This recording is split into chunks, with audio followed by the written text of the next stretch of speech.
Et on va parler de ce qui pourrait bien révolutionner notre quotidien. C'est l'objectif de ce rendez-vous innovation d'Europe 1 Matin. Bonjour Sandra Freeman. Tout à fait, bonjour Bruce Toussaint, bonjour à tous. Innovation dans le domaine de la santé et le développement de plus en plus marquant de l'e-santé. C'est pas avec un i, c'est avec un e, vous le savez. Comme voilà. Freeman. À l'anglaise. Qu'est-ce que c'est exactement l'e-santé ? L'e-santé, c'est la santé connectée. C'est une mouvance très forte. L'idée, c'est de permettre aux gens de se prendre en main grâce aux nouvelles technologies. Je prends un médicament, je fais de l'exercice physique, je fume une cigarette, j'ai des problèmes de sommeil.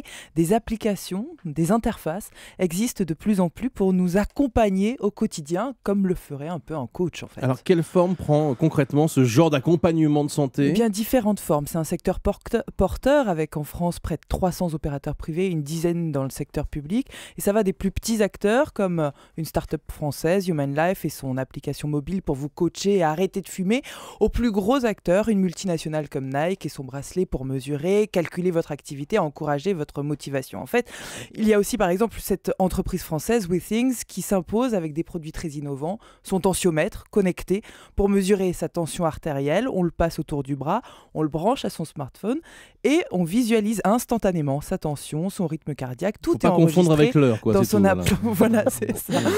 Et puis il y a ce produit phare, et là ça va vous aider, c'est la balance connectée. Donc vous ne montez pas sur votre montre, ça mesure l'évolution de son poids, de sa masse, de son rythme cardiaque. Pourquoi vous me regardez la qualité de l'air, la température, moi je lis mon texte, tout est compilé sur son smartphone et une application assure le suivi de votre poids par rapport à votre style de vie et vous conseille selon les normes de l'Organisation mondiale de la santé. Ces référencements permettent de constituer une vraie base de données et peut-être, dit-on, à terme, ça pourrait remplacer le carnet de santé à l'ancienne. Alors, est-ce que ça pourrait...